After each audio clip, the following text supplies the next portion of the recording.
Rob, round one's well and truly over now. It must be good to get the ball rolling.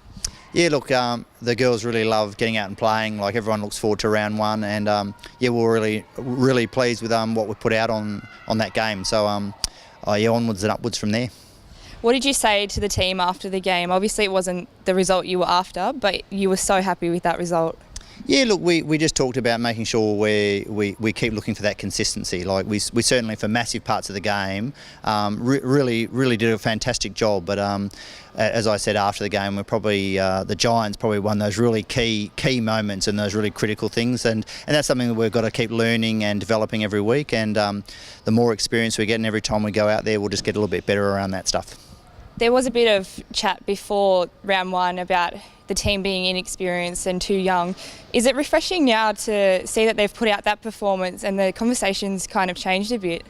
Oh, look, at the end of the day, they're still young, and look, we are far less experienced than probably anyone else. But every time we go out there, we just get a little bit better, and that's what we're after. But to me, our focus is always on us. We can't control what other people think and say. All we can try and do is make sure we put out a performance that shows where we're at. We all saw the Thunderbirds come back really strong in their last quarter last weekend. What has that game taught you? Yeah, look, they were terrific, really relentless at the end, and I think they were 7 down with about 10 minutes 54 or something left on the clock or something, and to actually win by 5 or 6 in the end, impressive. Like, I thought they really put some pressure on, and they're going to be tough to beat every week. So yeah, we have to make sure that we really prepare well and are ready for them, because they'll be riding high on some confidence after that. What areas of the court will you be focusing on the most this weekend when you do come up against them?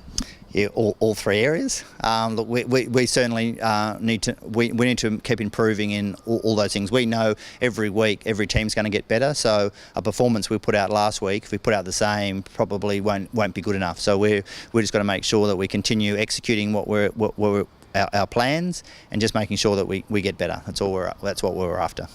Who is your player to watch this week from both teams? Oh, that's a good question.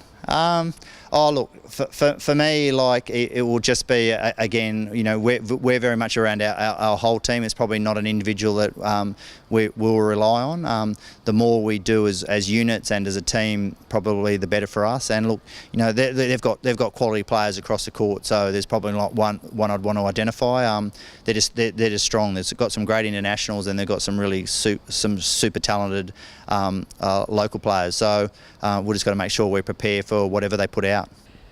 And of course, we have to finish on our incredible fans and members. How excited are you to play the first home game this weekend? Yeah, it's going to be fantastic. You know, we still have the world's best fans, the world's best members, and it'll be great to actually have a home game. Even though we played in Sydney last week, this is the first time we get to see probably the Red Army out and about. So yeah, it'll be great. We love playing in front of them, and they've just been so supportive always. So yeah, can't wait for the weekend.